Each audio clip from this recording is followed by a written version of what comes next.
Hey everyone, this year I'm doing a series of public discussions on the future of the internet and society and some of the big issues around that.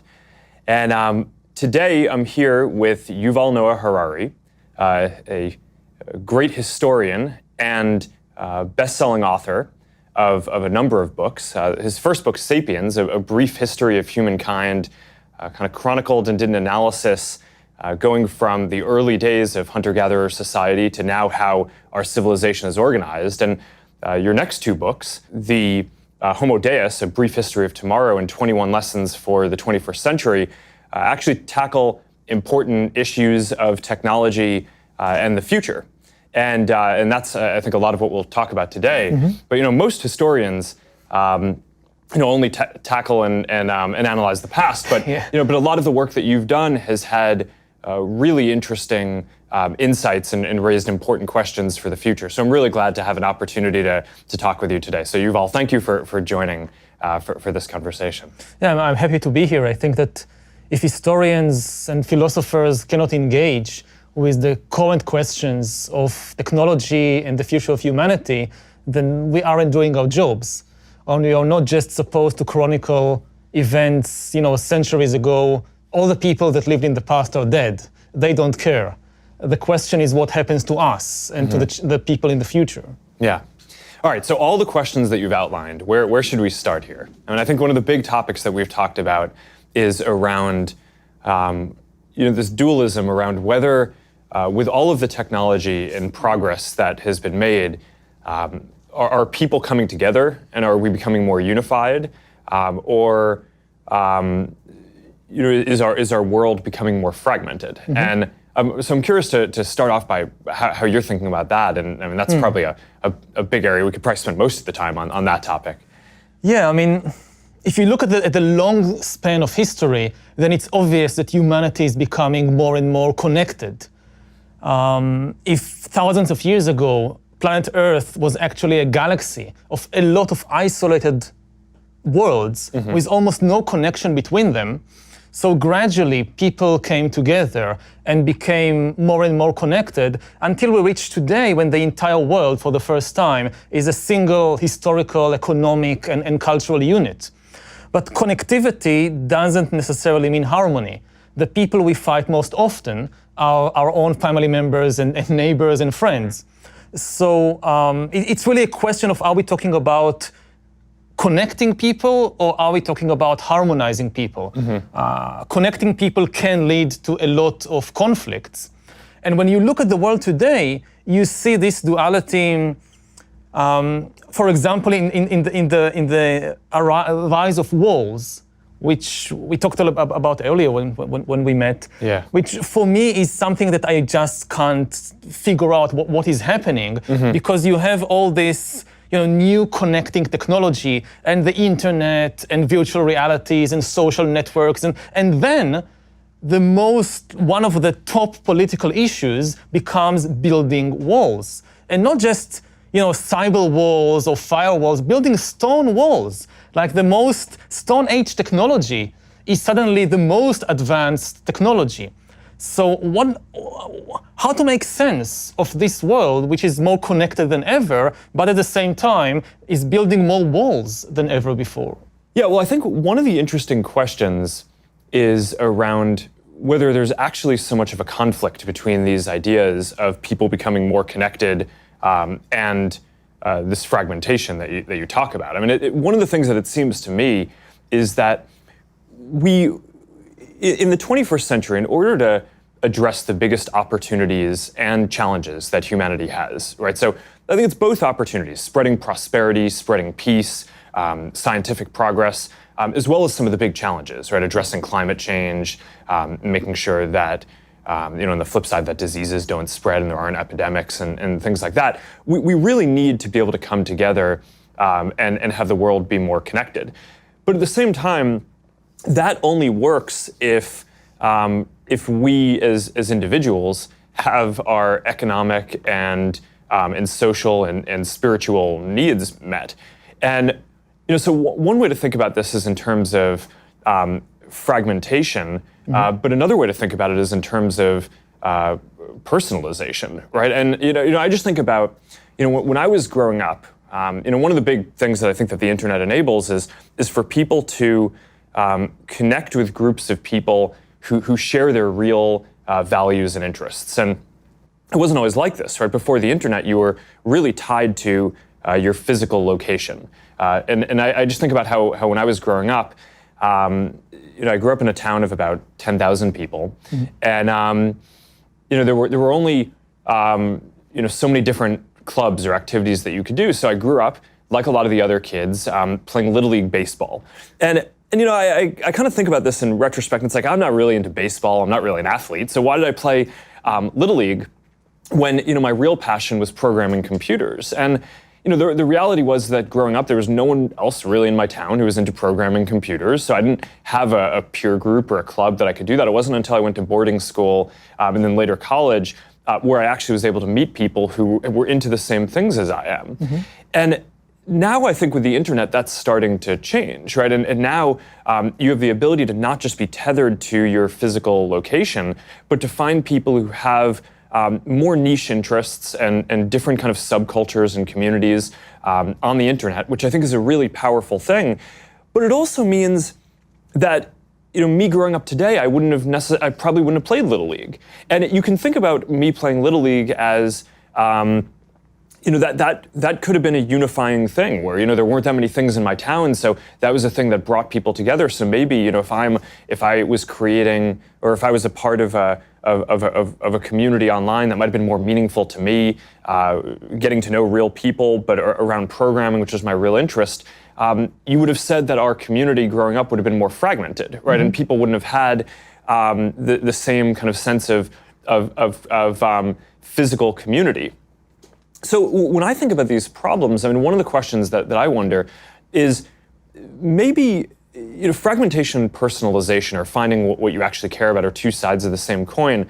But the bigger challenge that I worry about is whether there are a number of people who are just left behind in the transition, who were people who would have played Little League but haven't now found their new community and now just feel dislocated. And maybe their primary orientation in the world is still the physical community that they're in, or that they haven't really been able to find a community of people who they're interested in. And as the world has progressed, I think a lot of people feel lost in that way, and that probably contributes to some of the feelings. That would be my hypothesis, at least. That's the social version of it. There's also the economic version around globalization, which I think is as important. But I'm curious what you think about that. About the social issue, well, online communities can be a wonderful thing, but they are still incapable of replacing physical communities because there are still so many things that you can only do with your body and with your physical friends. And you can travel with your mind throughout the world, but not with your body. And there is a huge questions about the costs and benefits there, and also the ability of people to just escape things they don't like in online communities, but you can't do it in real offline communities. You can unfriend your Facebook friends, but you can't unneighbor your neighbors. They are still there. Yeah. You can take yourself and move to another country if you have the means, but most people can't. So part of the logic of traditional communities was that you must learn how to get along with people you don't like necessarily, maybe, and you must develop social mechanisms how to do that. And with online communities, and they have done some really wonderful things for people, but also they kind of don't give us the experience of doing these difficult but important things. Yeah, and I definitely don't mean to state that that online communities can replace everything that a physical community did. The most meaningful online communities that we see are ones that span online and offline, that bring people together. Maybe the original organization might be online, but people are coming together physically, because that ultimately is really important for relationships and for, because we're physical beings, right? So whether it's, there are lots of examples around whether it's an interest community where people care about running, but they also care about cleaning up the environment. So a group of people organize online, and then they every week go for a run along a beach or through a town and clean up garbage. That's like a physical thing. I mean, we hear about communities where people, if you're in a profession, maybe the military or maybe something else where you have to move around a lot, people form these communities of military families or families of groups that travel around, and the first thing they do when they go to a new city is they find that community, and then that's how they get integrated into the local physical community too. So that's obviously a super important part of this that I don't mean to understand. Yeah, and then the question, the practical question for also a service provider like Facebook is, what is the goal? I mean, are we trying to connect people so ultimately they will leave the screens and go and play football or pick up garbage? Or are we trying to keep them as long as possible on the screens? And there is a conflict of interest there. Yeah. I mean, you could have, one model would be, we want people to stay as little as possible online. We just need them to stay there the shortest time necessary to form the connection, which they will then go and do something in the outside world. Yeah. And that's one of the key questions, I think, about what the internet is doing to people, whether it's connecting them or fragmenting society. Yeah, and I think your point is right. I mean, we've made this big shift in our systems to make sure that they're optimized for meaningful social interactions, which of course the most meaningful interactions that you can have are physical offline interactions. And there's always this question when you're building a service of how you measure the different thing that you're trying to optimize for. So, it's a lot easier for us to measure if people are interacting or messaging online than if you're having a meaningful connection physically. But there are ways to get at that. I mean, you can ask people questions about what the most meaningful things that they did. You can't ask, all 2 billion people, but you can have a statistical subsample of that and have people come in and tell you, okay, what are the most meaningful things that I was able to do today, and how many of them were enabled by me, connecting with people online, or how much of it was me connecting with someone physically, maybe around the dinner table, with content or something that I learned online or saw. So that is definitely a really important part of it. But I think one of the important and interesting questions is about the richness of the world that can be built, where you have, on one level, unification or this global connection, where there's a common framework where people can connect. Maybe it's through using common internet services, or maybe it's just common social norms as you travel around. One of the things that you'd pointed out to me in a previous conversation is now something that's different from in any other time in history is you could travel to almost any other country and look like you dress like you're appropriate and that you fit in there. And if 200 years ago or 300 years ago, that just wouldn't have been the case. If you went to a different country, you would have just stood out immediately. So there's this norm, there's this level of cultural norm that is united. But then the question is, what do we build on top of that? And I think one of the things that a broader kind of set of cultural norms or shared values and framework enables is a richer set of subcultures and subcommunities and people to actually go find the things that they're interested in lots of different communities to be created that wouldn't have existed before. Going back to my story before, it wasn't just my town that had Little League. I think when I was growing up, basically every town had very similar things. There's a Little League in every town, and maybe instead of every town having Little League, there should be Little League should be an option. But if you wanted to do something that not that many people were interested in my case, programming, in other people's case, maybe interest in some part of history or some part of art, that there just may not be another person in your 10,000 person town who share that interest. I think it's good if you can form those kind of communities, and now people have can find connections and can find a group of people who share their interest. And I think that there's a question, though, of you can look at that as fragmentation, right? Because now we're not all doing the same things, right? We're not all, going to church and playing Little League and doing the exact same things. Or you can think about that as richness and depthness in our social lives. And I just think that that's an interesting question: is where you want the commonality across the world and the connection, and where you actually want that commonality to enable deeper richness, even if that means that people are doing different things. And I'm curious if you have a view on that, and where that's positive versus where that creates a lack of social cohesion.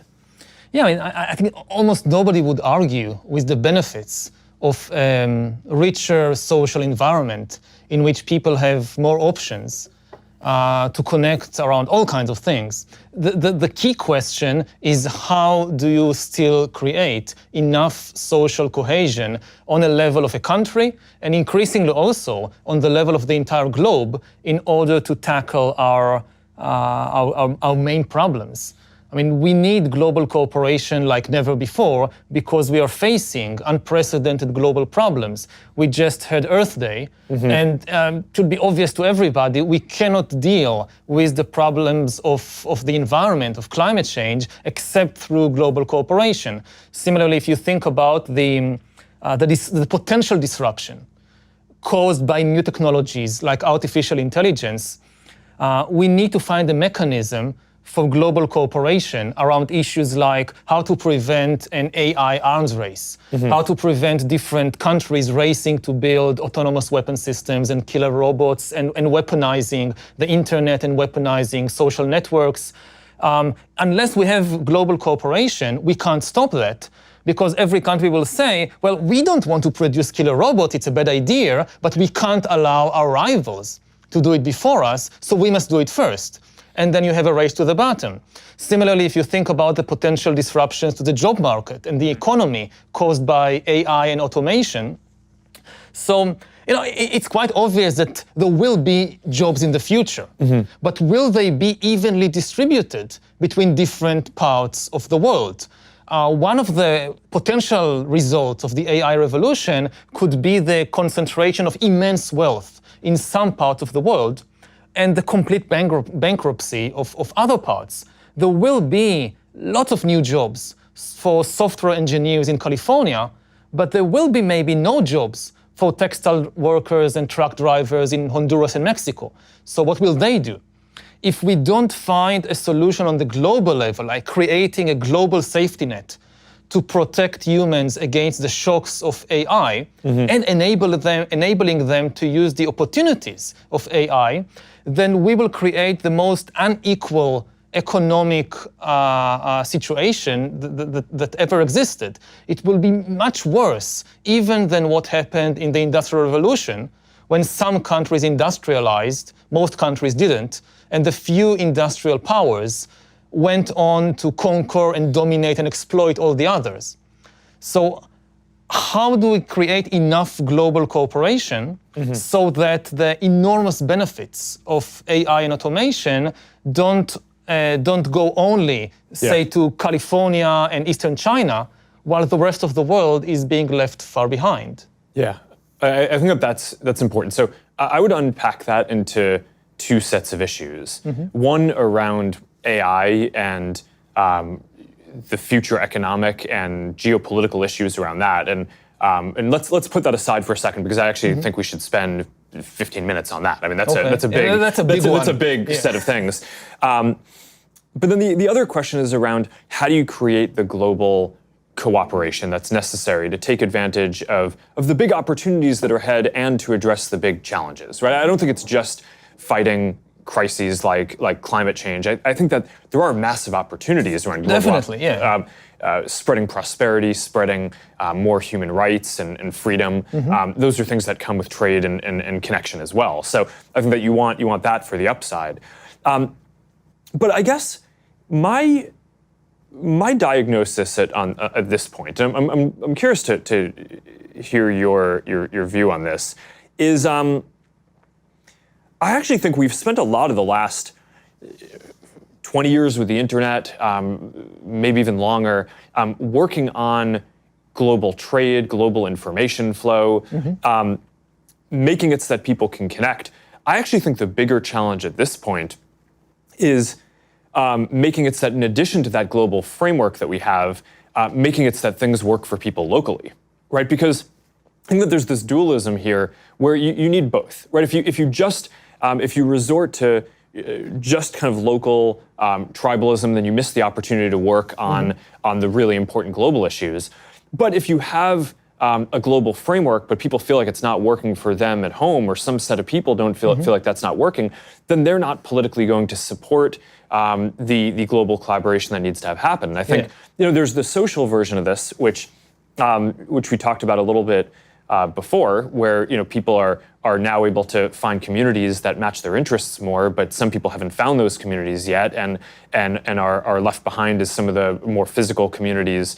And some of these communities are quite nasty also, so we shouldn't forget that. Yes, so I think they should be, yes. Although I would argue that people joining kind of extreme communities is largely a result of not having healthier communities and not having healthy economic progress for individuals. I think most people, when they feel good about their lives, they don't seek out extreme communities. So there's a lot of work that I think we, as an internet platform provider, need to do to lock that down even further. But I actually think creating prosperity is probably one of the better ways at a macro level to go at that. But I guess I would maybe just stop there a little. People that feel good about themselves have done some of the most terrible things in human history. I mean, we shouldn't confuse people feeling good about themselves and about their lives with people being benevolent and kind and so forth. And also, they wouldn't say that their ideas are extreme. And we have, so many examples throughout human history, from the Roman Empire to slave trade in the modern age and colonialism, that people, that they had a very good life. They had a very good family life and social life. They were nice people. I mean, I guess, I don't know, most Nazi voters were also nice people. If you meet them for a cup of coffee and you talk about your kids, they are nice people. And they think good things about themselves, and maybe some of them can have very happy lives. And even the ideas that we look back and say, this was terrible, this was extreme, they didn't think so. Again, if you just think about colonialism. But World War II, and that came through a period of intense economic and social disruption after the Industrial Revolution. Let's put aside the extreme example. Let's just think about European colonialism in the 19th century. So people say in Britain, in the late 19th century, they had the best life in the world at the time. And they didn't suffer from an economic crisis or disintegration of society or anything like that. And they thought that by going all over the world and conquering and changing societies in India, in Africa, in Australia, they were bringing lots of good to the world. And I'm just saying that so that we are more careful about not confusing the good feelings people have about their life. It's not just miserable people suffering from poverty and economic crisis. Well, I think that there's a difference between the example that you're using of a wealthy society going and colonizing or doing different things that had different negative effects.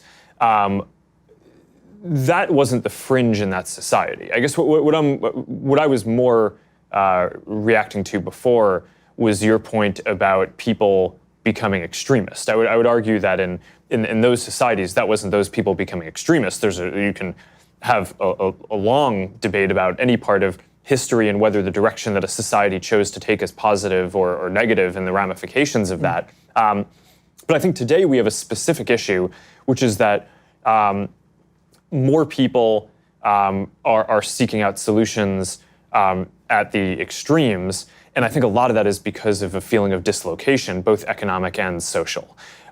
So that, now I think that there's a lot of ways that you go at that. And I think part of it, I mean, as someone who's running one of the internet platforms, I think we have a special responsibility to make sure that our systems aren't encouraging that. But I think broadly, the more macro solution for this is to make sure that people feel like they have that grounding and that sense of purpose and community, and that their lives are, and that they have opportunity. And I think that, statistically, what we see in sociologically is that when people have those opportunities, they don't, on balance, as much seek out those kind of groups. And I think that there's the social version of this. There's also the economic version. I mean, this is the basic story of globalization. Is on the one hand, it's been extremely positive for bringing a lot of people into the global economy, right? People in India and Southeast Asia and across Africa who wouldn't have previously had access to a lot of jobs in the global economy now do. And there's been probably the greatest, at a global level, inequality is way down, right? Because hundreds of millions of people have come out of poverty, and that's been positive. But the big issue has been that in developed countries, there have been a large number of people who are now competing with all these other people who are joining the economy, and jobs are moving to these other places. So a lot of people have lost jobs. For some of the people who haven't lost jobs, there's now more competition for those jobs for people internationally. So their wages, that's one of the factors I would.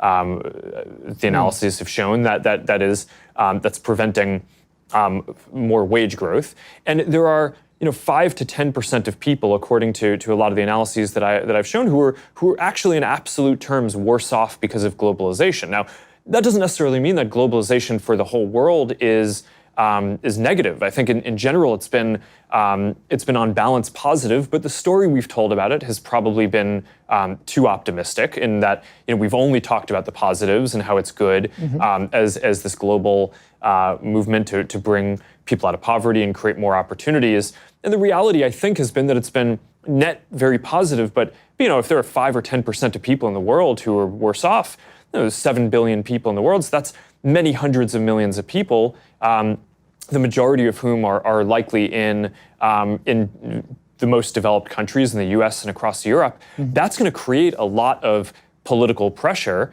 on those in those countries. So in order to have a global system that works, it feels like you need it to work at the global level, but then you also need individuals in each of the member nations in that system to feel like it's working for them too. And that recurses all the way down. So in local cities and communities, people need to feel like it's working for them, both economically and socially. So I guess at this point, the thing that I worry about, and I've rotated a lot of Facebook's energy to try to focus on this, is our mission used to be connecting the world. Now it's about helping people build communities and bring people closer together. And a lot of that is because I actually think that the thing that we need to do to support more global connection at this point is making sure that things work for people locally. That in a lot of ways we've made it so the internet, so that an emerging creator can. But how do you balance working it locally for people in the American Midwest and at the same time working it better for people in Mexico or South America or Africa? I mean, part of the imbalance is that when people in Middle America are angry, everybody pays attention, because they have their finger on the button. But if people in Mexico or people in Zambia feel angry, we care far less, because they have far less power. I mean, the pain, and I'm not saying the pain is not real, the pain is definitely real, but the pain of somebody in Indiana reverberates around the world far more than the pain of somebody in Honduras or in the Philippines, simply because of the imbalances of the power in the world. And I mean, earlier, what we said about fragmentation, I know that Facebook faces a lot of criticism about kind of encouraging some people to move to these extremist groups. But that's a big problem, but I don't think it's the main problem. I think also it's something that you can solve if you put enough energy into that. That is something you can solve. But this is the problem that gets most of the attention now.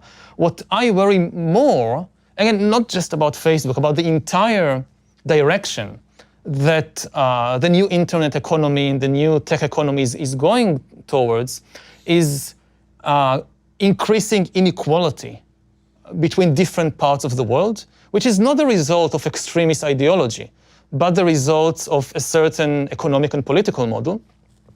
And secondly, undermining human agency and undermining the basic philosophical ideas of democracy and the free market and individualism. These, I would say, my two greatest concerns about the development of technology like AI and machine learning. And this will continue to be a major problem, even if we find solutions to the issue of social extremism in particular groups. Mm-hmm. Yeah, I certainly agree that extremism is I would think about it more as a symptom and a big issue that needs to be worked on.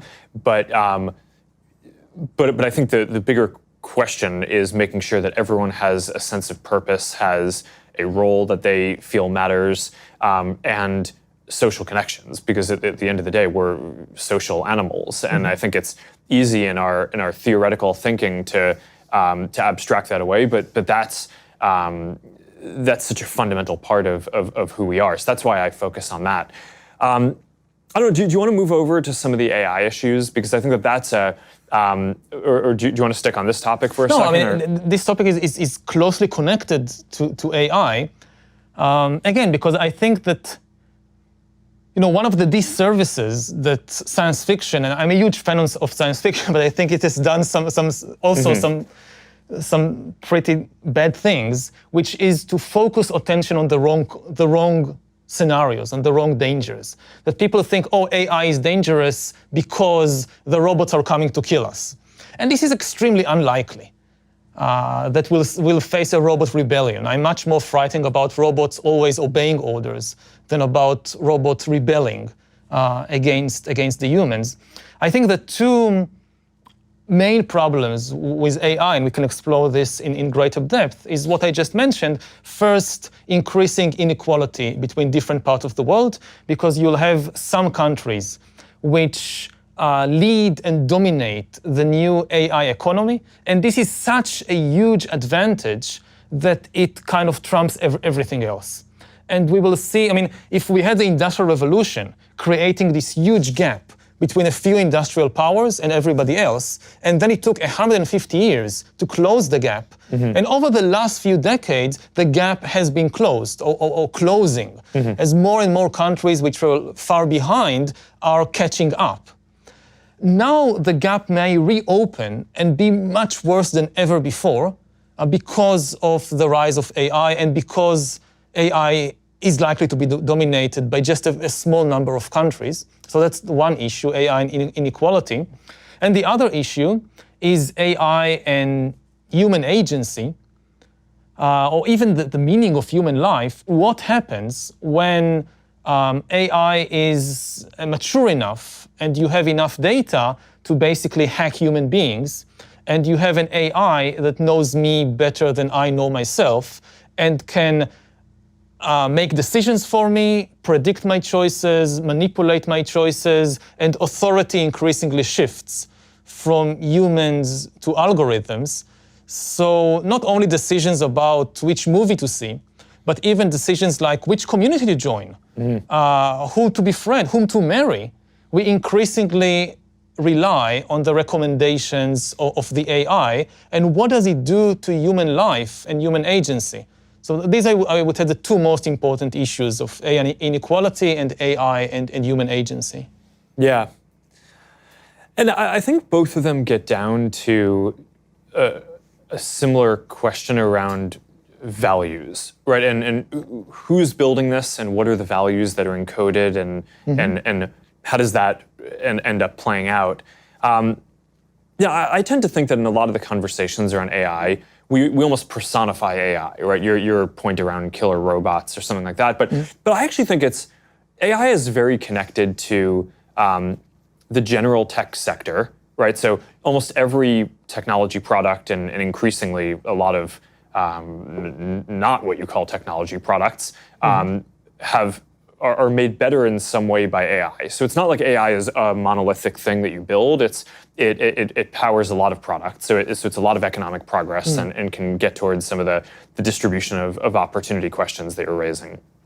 But it also is fundamentally interconnected with these really socially important questions around data and privacy and how we want our data to be used and what are the policies around that and what are the global frameworks. And so one of the big questions that, so I tend to agree with a lot of the questions that you're raising, which is that a lot of the countries that have the ability to invest in future technology, of which AI and data and future internet technologies are certainly an important area, are doing that because it will give their local companies an advantage in the future, right? And to be the ones that are exporting services around the world. I tend to think that right now, the United States has a major advantage that a lot of the global technology platforms are made here, and certainly a lot of the values that are encoded in that are shaped largely by American values. They're not only. I mean, speaking for Facebook, I mean, we serve people around the world and we take that very seriously. But certainly ideas like giving everyone a voice, that's something that is probably very shaped by the American ideas around free speech and strong adherence to that. So I think culturally and economically, there's an advantage for countries to develop, to kind of push forward the state of the field and have the companies that in the next generation are the strongest companies in that. So certainly you see different countries trying to do that, and this is very tied up in not just economic prosperity and inequality, do they have but a also real chance? I mean, does a country like Honduras, Ukraine, Yemen has any real chance of joining the AI race, or are they already out? I mean, it's not going to happen in Yemen. It's not going to happen in Honduras. And then what happens to them in 20 years or 50 years? Some of this gets down to the values around how it's developed, though. Right?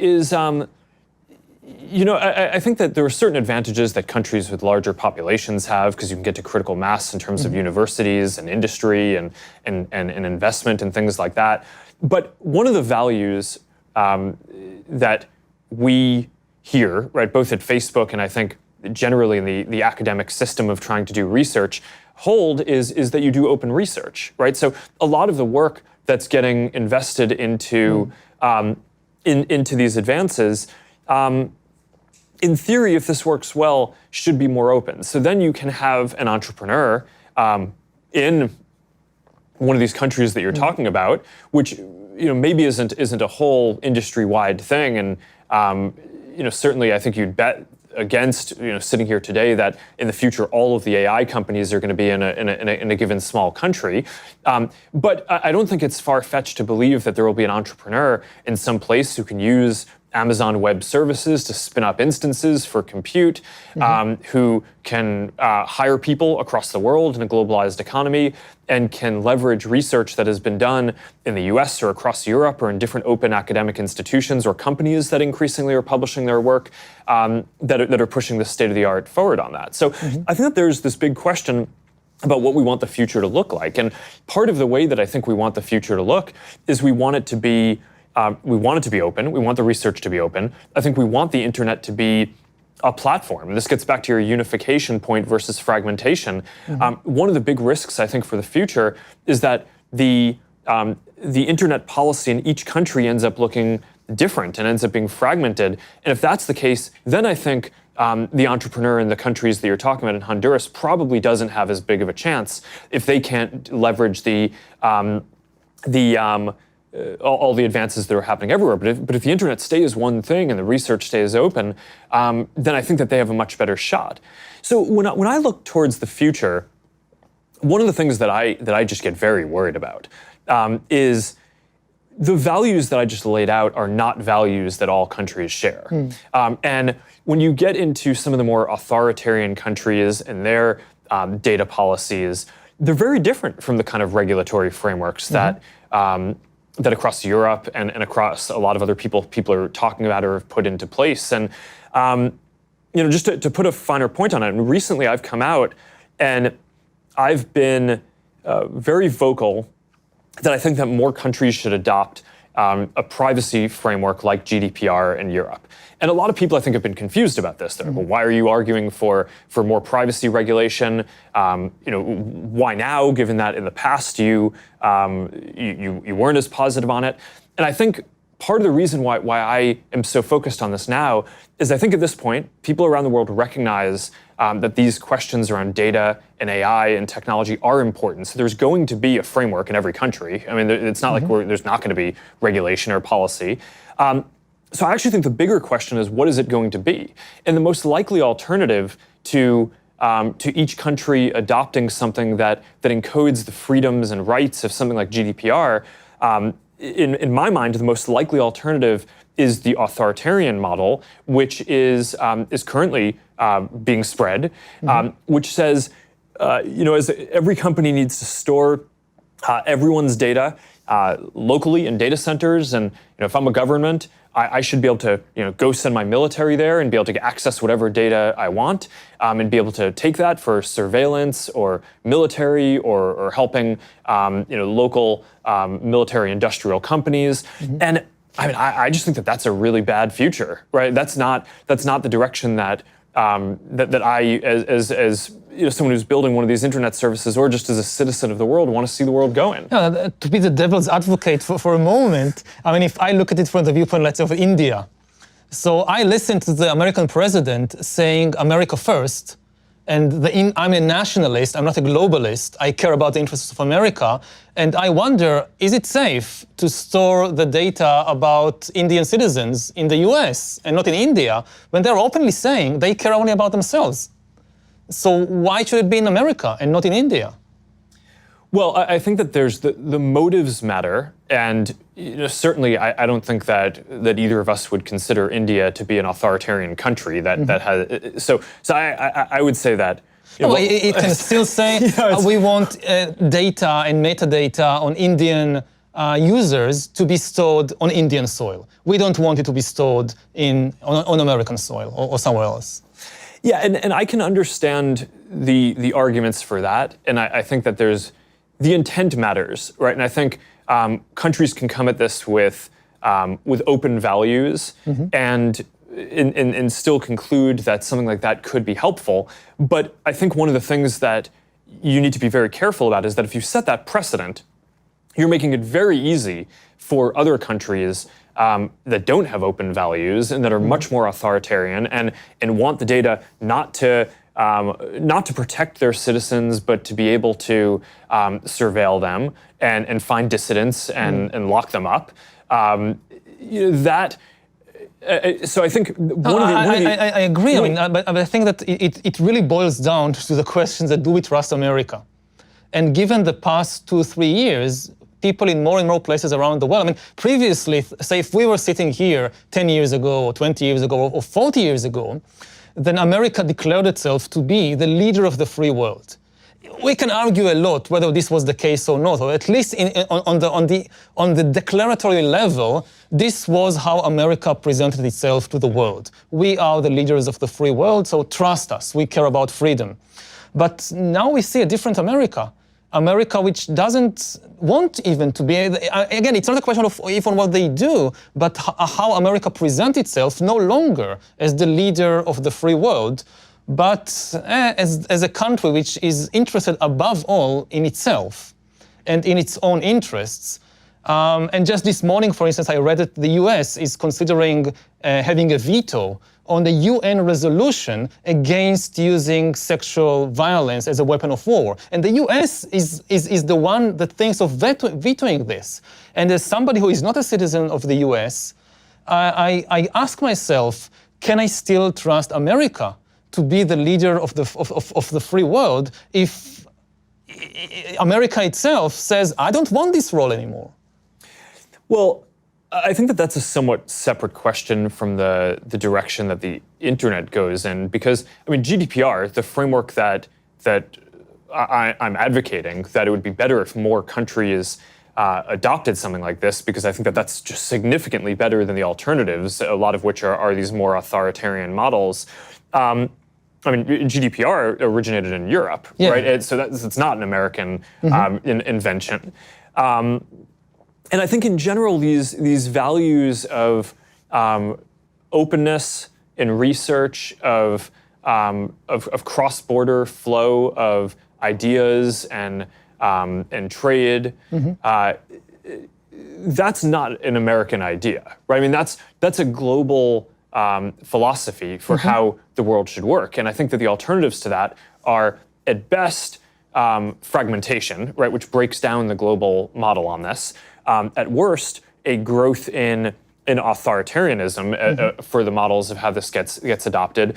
And that's where I think that the precedents on some of this stuff get really tricky. I mean, you're I think doing a good job of playing devil's advocate in the conversation because you're bringing all of the counter arguments that I think someone with good intent might bring to argue, hey, maybe a different set of data policies is something that we should consider. The thing that I just worry about is that what we've seen is that once a country puts that in place, that's a precedent that then a lot of other countries that might be more authoritarian use to basically be a precedent to argue that they should do the same things, and then that spreads, and I think that that's bad, right? And that's one of the things that that is the person running this company.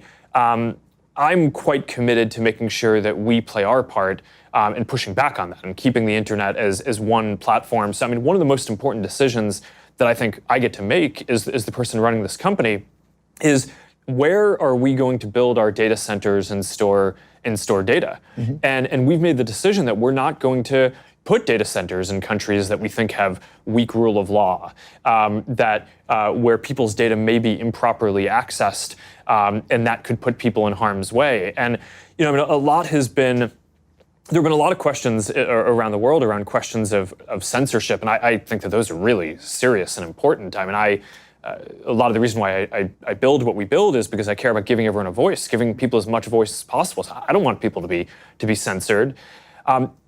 At some level, these questions around data and how it's used and whether authoritarian governments get access to it, I think are even more sensitive, because if you can't say something that you want, that is highly problematic. That violates your human rights, I think, in a lot of cases. It stops progress.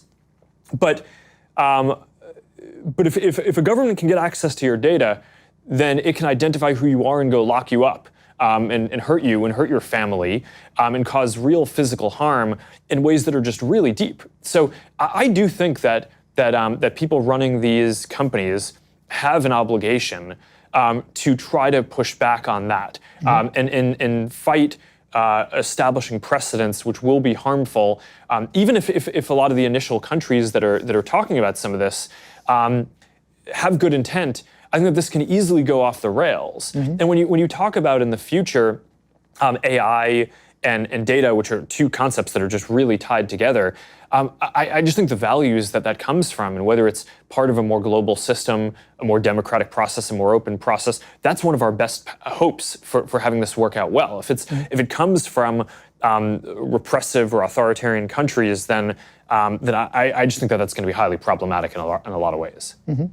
Yeah, well, that raises the question of how do we build AI in such a way that it's not inherently a tool of surveillance and manipulation and control? I mean, this goes back to the idea of creating something that knows you better than you know yourself, which is kind of the ultimate surveillance and control tool.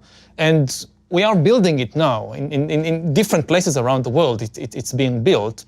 And what are your thoughts about how to build an AI which serves individual people and protects individual people, and not an AI which can easily, with a flip of a switch, becomes kind of the ultimate surveillance tool?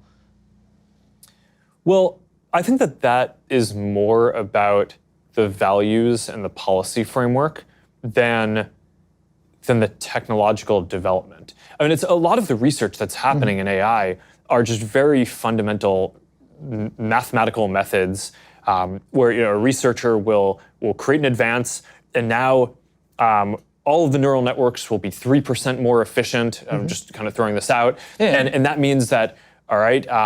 Newsfeed will be a little bit better for people. Our systems for detecting things like hate speech will be a little bit better. But our ability to find photos of you that you might want to review will be better. But all these systems get a little bit better. So now I think the bigger question is you have places in the world where governments are choosing to use that technology and those advances for things like widespread face recognition and surveillance. And those countries, I mean, China's doing this, they create a real feedback loop, which advances the state of that technology where they say, okay, well, we want to do this. So now there's a set of companies that are sanctioned to go do that and are getting access to a lot of data to do it because it's allowed and encouraged. So that is advancing and getting better and better. That's not a mathematical process. That's kind of a policy process that they want to go in that direction. Those are the values,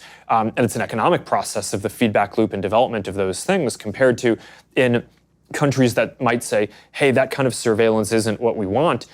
Those companies just don't exist as much, right? Or don't get as much support. I don't know. I mean, my home country of Israel is, at least for Jews, it's a democracy. And it's one of the leaders of the world in surveillance technology. And we basically have one of the biggest laboratories of surveillance technology in the world, which is the occupied territories. And exactly these kinds of systems are being developed there and exported all over the world. So given my personal experience back home, again, I don't necessarily trust that just because a society in its own inner workings is, say, democratic, that it will not develop and spread these kinds of technologies. Yeah, I agree. It's not clear that a democratic process alone solves it, but I do think that it is mostly a policy question, right? A government can quite easily make the decision that they don't want to support that kind of surveillance, and then the companies that they would be working with to support that kind of surveillance would be out of business, and then, or at the very least, have much less economic incentive to continue that technological progress.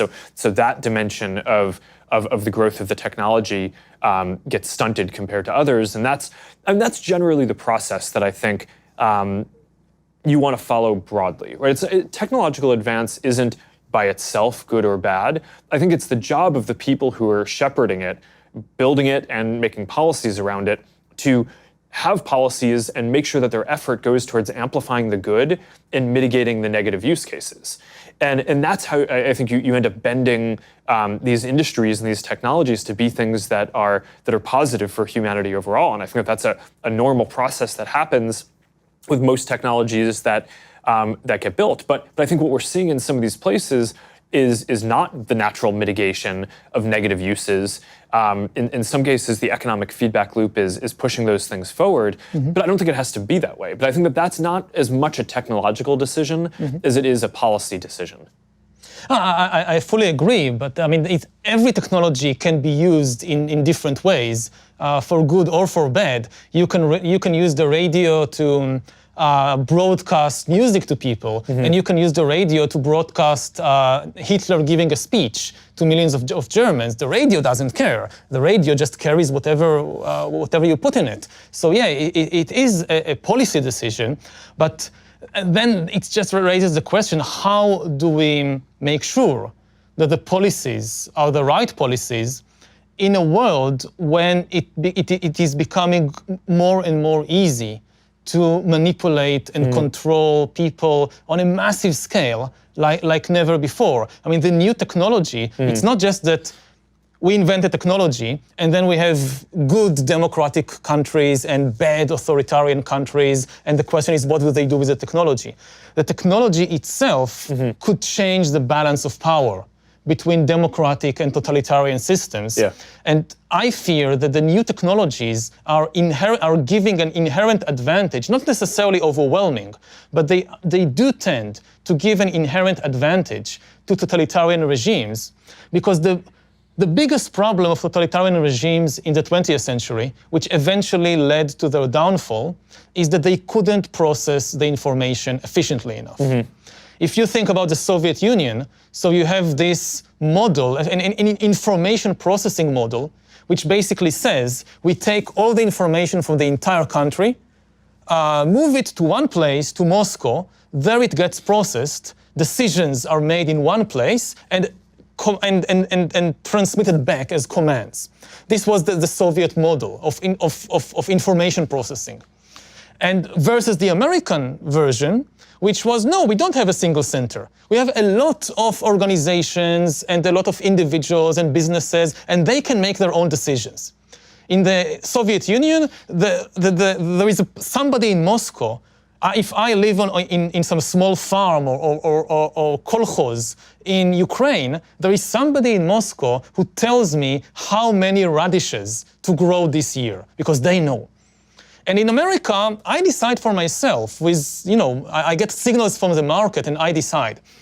And the Soviet model just didn't work well because of the difficulty of processing so much information quickly with 1950s technology.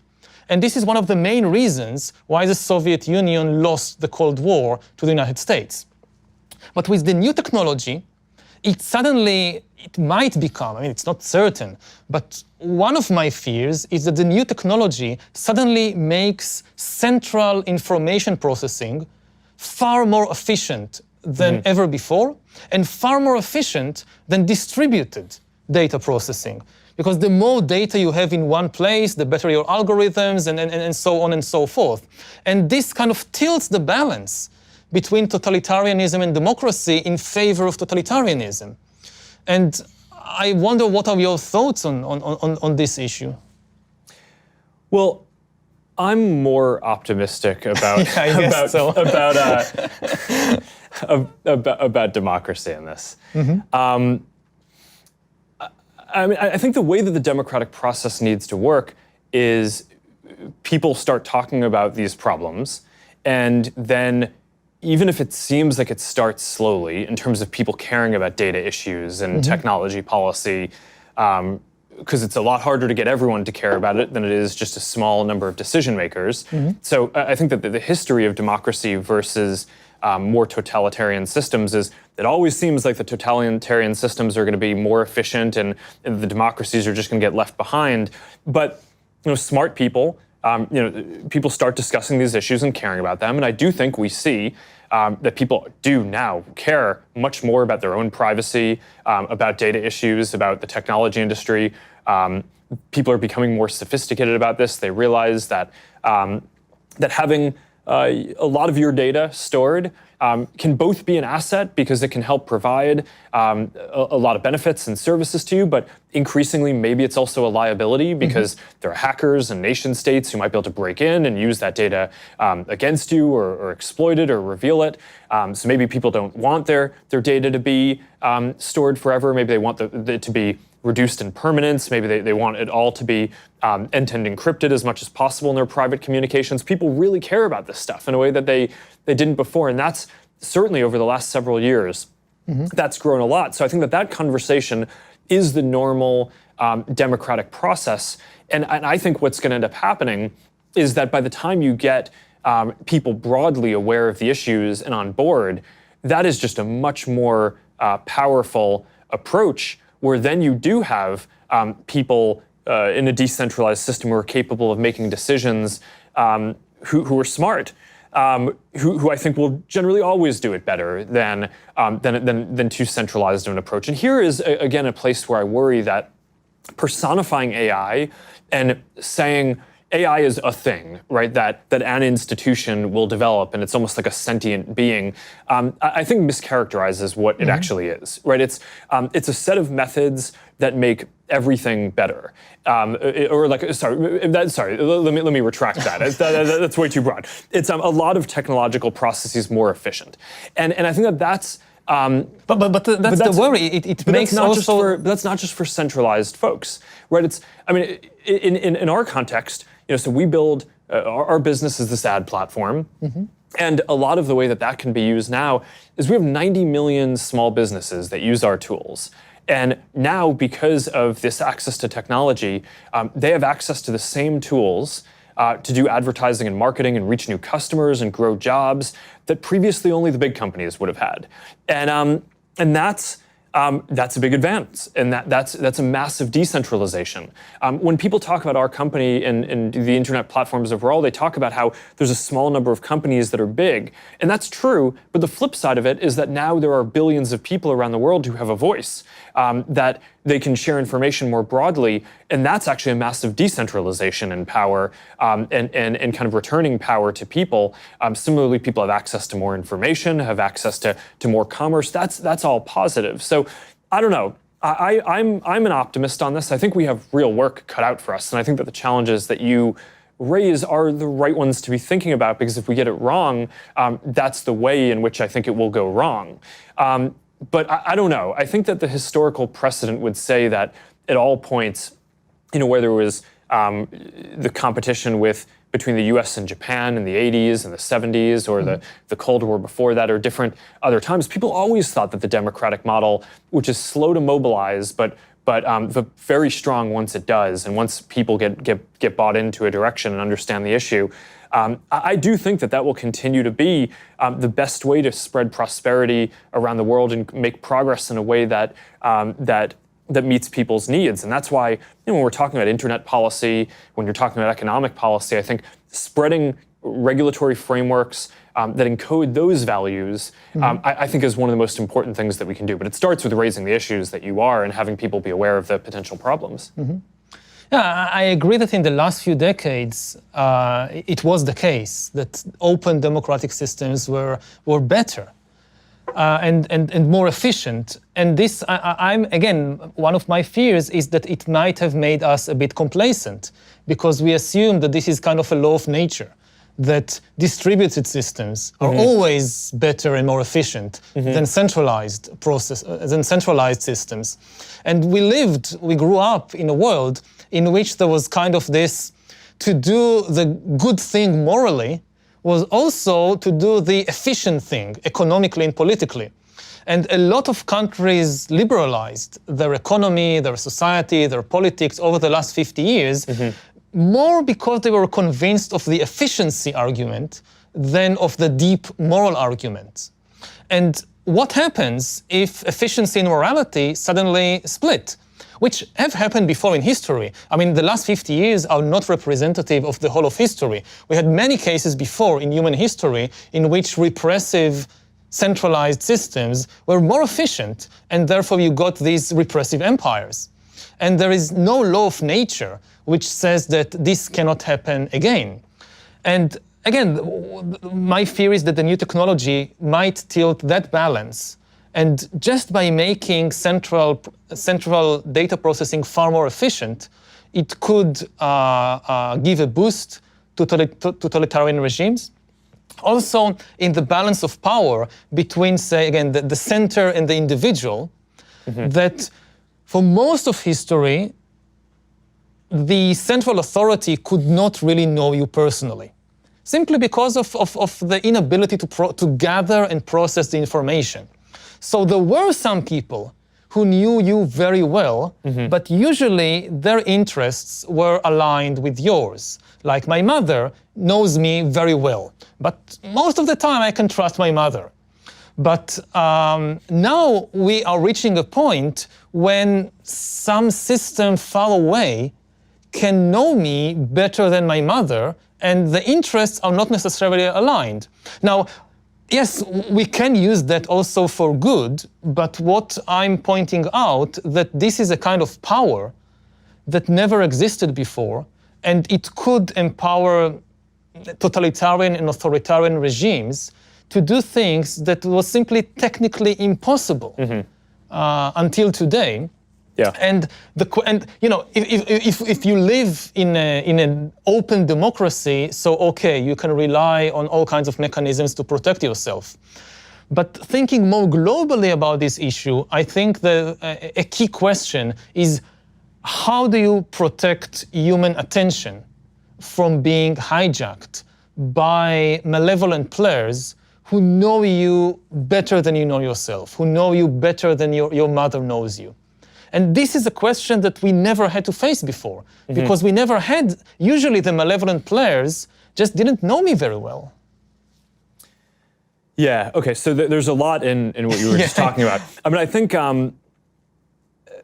in general, one of the things that, I do think that there is a scale effect where one of the best things that we could do if we care about these open values and having a globally connected world, I think making sure that the critical mass of the investment in new technologies encodes those values is really important. So that's one of the reasons why I care a lot about not supporting the spread of authoritarian policies to more countries, and either inadvertently doing that or setting precedents that enable that to happen. Because I think that the more development that happens in the way that is more open, where the research is more open, where people have where the policy making around it is more democratic, I think that that's going to be positive. So I think kind of maintaining that balance ends up being really important. And one of the reasons why I think democratic countries over time tend to do better on serving what people want is because there's no metric to optimize the society, right? It's when you talk about efficiency, a lot of what people are talking about is economic efficiency, right? Are we increasing GDP? Are we increasing jobs? Are we decreasing poverty? And those things are all good, but I think part of what the democratic process does is people get to decide on their own which of the dimensions in society matter the most to them in their lives. If you can hijack people's attention and manipulate them, then people deciding on their own just doesn't help, because I don't realize it, that somebody manipulated me to think that this is what I want. And we are reaching the point when, for the first time in history, you can do that on a massive scale. So again, I speak a lot about the issue of free will in this regard. And the people that are easiest to manipulate are the people who believe in free will and who simply identify with whatever thought or desire pops up in their mind, because they cannot even imagine that this desire is not the result of my free will. This desire is the result of some external manipulation. Now, it may sound paranoid, and for most of history, it was probably paranoid because nobody had this kind of ability to do it on a massive scale. But here, like in Silicon Valley, the tools to do that on a massive scale have been developed over the last few decades. And they may have been developed with the best intentions. Some of them may have been developed with the intention of just selling stuff to people and selling products to people. But now the same tools that can be used to sell me something I don't really need can now be used to sell me a politician I really don't need, or an ideology that I really don't need. It's the same tools. It's the same hacking the human animal and manipulating what's happening inside. Yeah, okay, so there's a lot going on here. I think that there's, when designing these systems, I think that there's the intrinsic design, which you want to make sure that you get right, and then there's preventing abuse, which I think is something that there's two types of questions that people raise. I mean, one is, we saw what the Russian government tried to do in the 2016 election. That's clear abuse. We need to build up really advanced systems for detecting that kind of interference in the democratic process and more broadly, being able to identify when people are standing up networks of fake accounts that are not behaving in a way that normal people would, to be able to weed those out and work with law enforcement and election commissions and folks all around the world and intelligence community to be able to coordinate and be able to deal with that effectively. So stopping abuse is certainly important. But I would argue that the even more, the deeper question is about the intrinsic design of the systems, Yeah, right? exactly. So not just fighting the abuse. And there, I think that the incentives are more aligned towards a good outcome than a lot of critics might say. And here's why. I think that there's a difference between what people want first order and what they want second order over time, right? So right now you might just consume a video because you think it's silly or fun, and you wake up and or you kind of look up an hour later and you've watched a bunch of videos and you're like, well, what happened to my time? And okay, so maybe in the narrow short-term period, you consumed some more content. And maybe you saw some more ads, so it seems like it's good for the business, but it actually really isn't over time, because people make decisions based on what they find valuable. And what we find, at least in our work, is that what people really want to do is connect with other people, right? It's not just passively consume content. So we've had to find and constantly adjust our systems over time to make sure that we're rebalancing it so that way you're interacting with people, so that way we make sure that we don't just measure systems in the signals in the system, like what are you clicking on, because that could get you into a bad local optimum. Yeah. But instead we bring in real people to tell us what their real experience is in words, right? Not just kind of filling out scores, but also telling us, what were the most meaningful experiences you had today. What content was the most important? What interaction did you have with a friend that mattered to you the most? And was that connected to something that we did? And if not, then we go and try to do the work to figure out how we can facilitate that. And what we find is that, in the near term, maybe showing some people some more viral videos might increase time, right?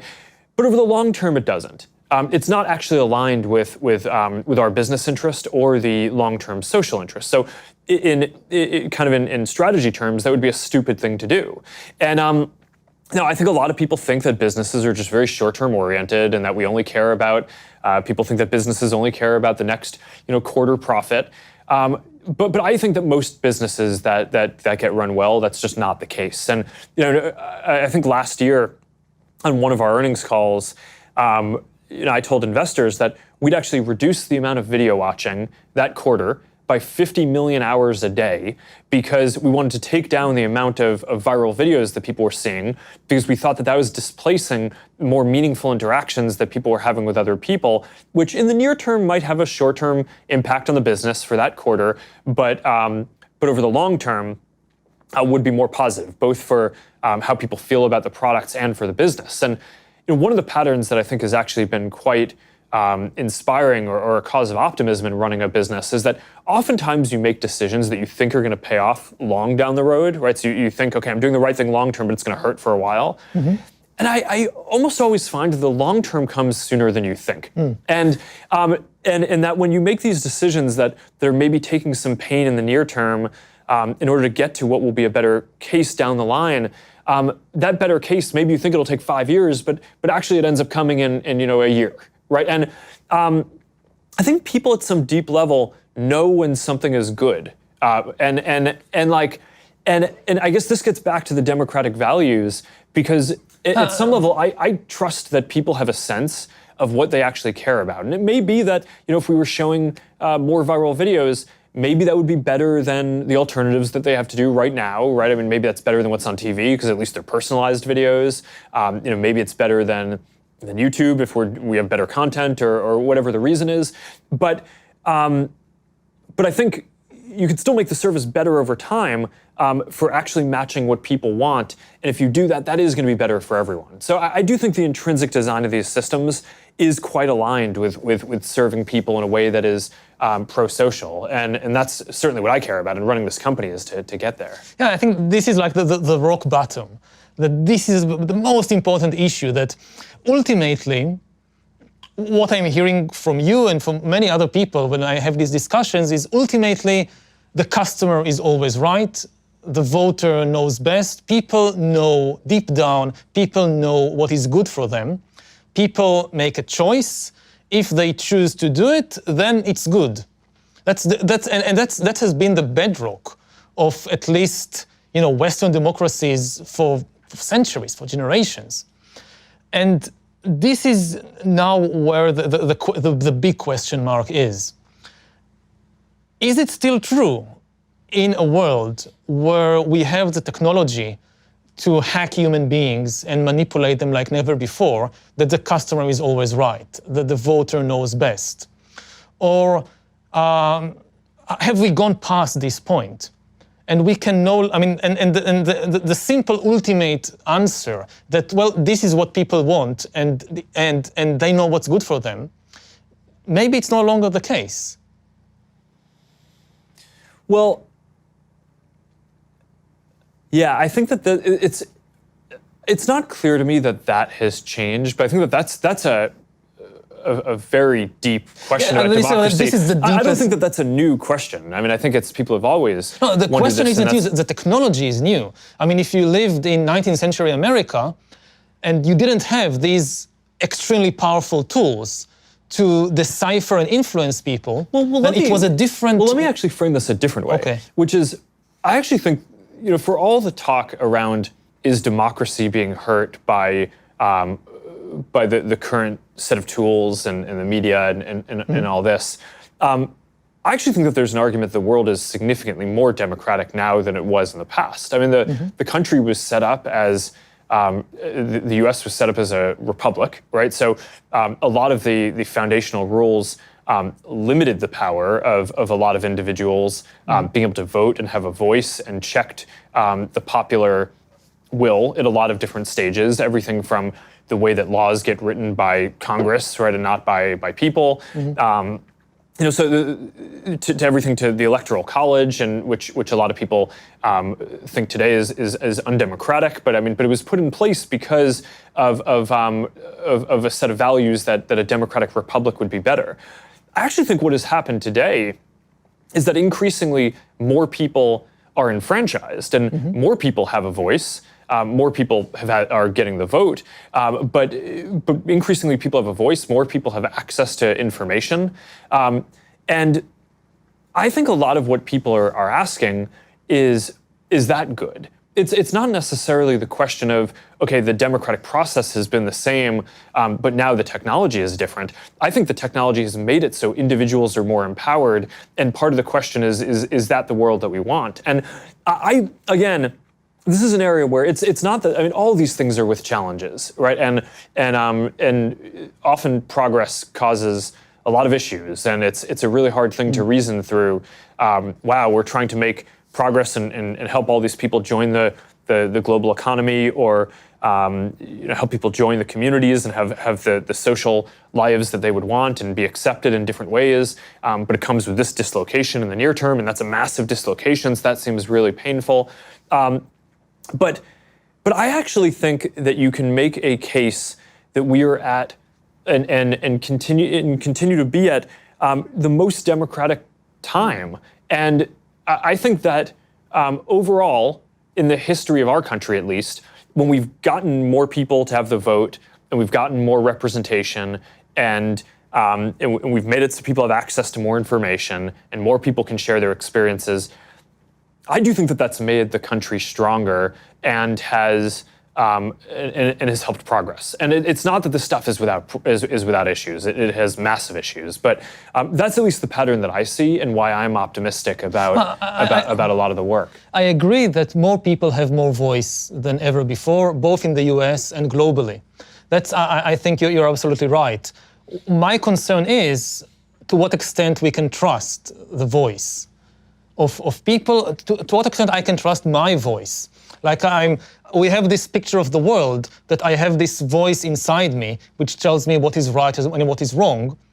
And the more I'm able to express this voice in the outside world and influence what's happening, and the more people can express their voices, it's better, it's more democratic. But what happens if at the same time that more people can express their voices, it's also easier to manipulate your inner voice? To what extent you can really trust that the thought that just popped up in your mind is the result of some free will, and not the result of an extremely powerful algorithm that understands what's happening inside you and knows how to push the buttons and press the levers and is serving some external entity. And it has planted this thought or this desire that you now express. So it's two different issues of giving people voice and trusting. And again, I'm not saying I know everything, but all these people that now join the conversation, we cannot trust their voices. I'm asking this about myself, to what extent I can trust my own inner voice. And I spend 2 hours meditating every day. And I go on these long meditation retreats. And my main takeaway from that is it's craziness inside there. And it's so complicated. And the simple, naive belief that the thought that pops up in my mind, this is my free will, this was never the case. But if, say, 1,000 years ago, the battles inside were mostly between, neurons and biochemicals and childhood memories and all that, increasingly, you have external actors going under your skin and into your brain and into your mind. And how do I trust that my amygdala is not a Russian agent now? How do I know? The more we understand about the extremely complex world inside us, the less easy it is to simply trust what this inner voice is saying. Yeah, I understand the point that you're making. As one of the people who's running a company that develops ranking systems to try to help show people content that's going to be interested to them, there's a dissonance between the way that you're explaining what you think is possible and what I see as a practitioner building this. I think you can build systems that can get good at a very specific thing, right? At helping to understand which of your friends you care the most about, so you can rank their content higher in newsfeed. But the idea that there's some kind of generalized AI that's a monolithic thing that understands all dimensions of who you are in a way that's deeper than you do, I think doesn't exist and is probably quite far off from existing.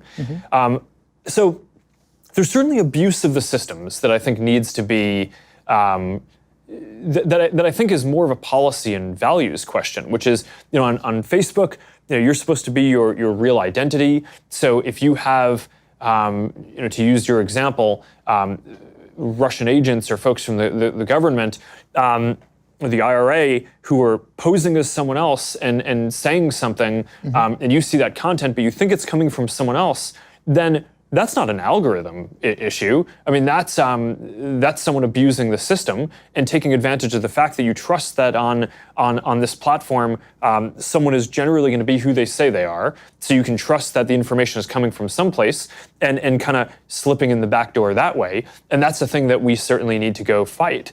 But I don't know. As a broad matter, I do think that there's this question of to what degree are the systems, and this kind of brings it full circle to where we started on is it fragmentation or is it personalization?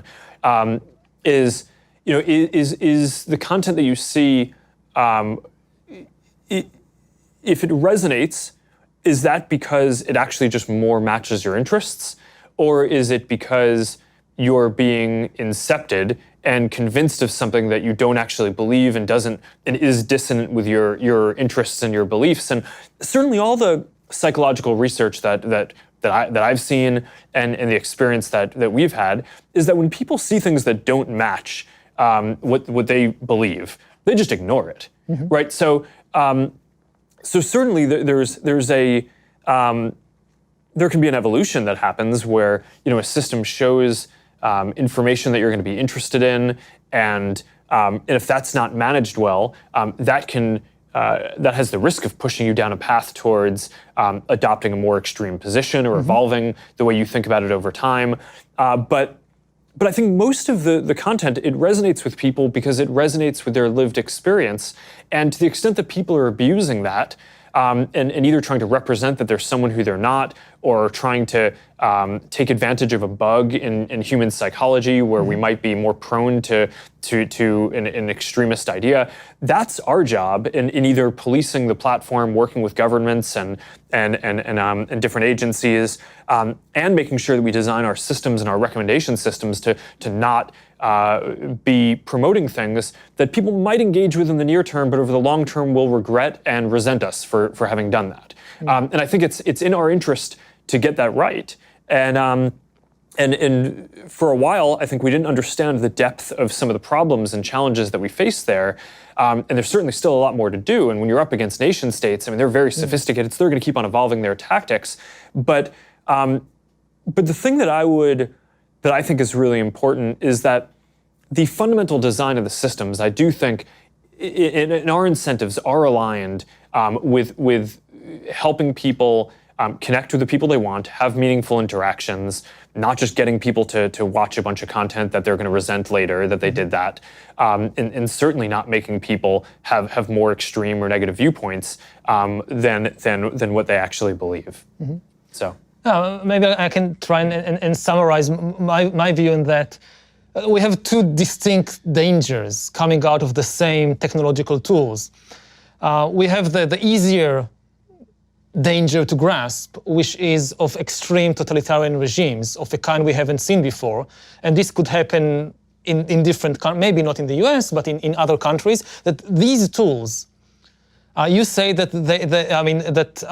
these are abuses, but in some countries, this could become the norm. That you are living from the moment you are born in this system that constantly monitors and surveils you and constantly kind of manipulates you from a very early age to adopt particular ideas, views, habits, so forth, in a way which was never possible before. And this is like the full-fledged totalitarian dystopia, which could be so effective that people would not even resent it because they will be completely aligned with the values or the ideals of the system. It's not 1984 where you need to torture people all the time. No, if you have agents inside their brain, you don't need the external secret police. So that's one danger.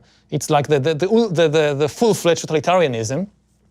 Then in places like the US, the more immediate danger or problem to think about is what is increasingly people refer to as surveillance capitalism, that you have these systems that constantly interact with you and come to know you, and it's all supposedly in your best interests to give you better recommendations and better advice. So it starts with recommendation for which movie to watch and where to go on vacation. But as the system becomes better, it gives you a recommendation on what to study at college, where to work, ultimately whom to marry, who to vote for, which religion to join, like join a community. Like you have all these religious communities, this is the best religion for you. For your type of personality, Judaism, nah, it won't work for you, go with Zen Buddhism. It's a much better fit for your personality. You would thank us. In 5 years, you would look back and you say, this was an amazing recommendation, thank you. I so much enjoy Zen Buddhism. And again, people will feel that this is aligned with their own best interests. And the system improves over time. Yeah, there will be glitches. Not everybody will be happy all the time. But what does it mean that all the most important decisions in my life are being taken by an external algorithm? What does it mean in terms of human agency, in terms of, the meaning of life? For thousands of years, humans tended to view life as a drama of decision-making. Like life is it's a journey, you reach an intersection after intersection, and you need to choose. Some decisions are small, like what to eat for breakfast, and some decisions are really big, like whom to marry. And almost all of art and all of religion is about that. Like almost whether it's a Shakespeare tragedy or a Hollywood comedy, it's about the hero or heroine needing to make a big decision, to be or not to be, to marry X or to marry Y. And what does it mean to live in a world in which increasingly we rely on the recommendations of algorithms to make these decisions until we reach a point when we simply follow them all the time or most of the time. And they make good recommendations. I'm not saying that this is some abuse, something sinister. No, they're good recommendations. But we don't have a model for understanding what is the meaning of human life in such a situation.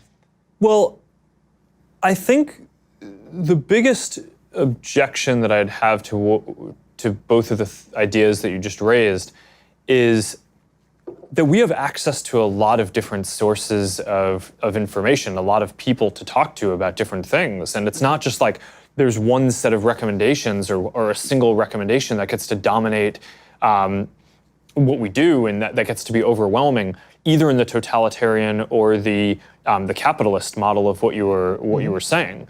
To the contrary, I think people really don't like and are very distrustful when they feel like they're being told what to do or just have a single option. One of the big questions that we've studied is how to address when there's a hoax or clear misinformation. And the most obvious thing that it would seem like you'd do intuitively is tell people, hey, this seems like it's wrong. Mm-hmm. Here is the other point of view that is right. Or at least, if it's a polarized thing, even if it's not clear what's wrong and what's right, here's the other point of view. If you're on any given issue,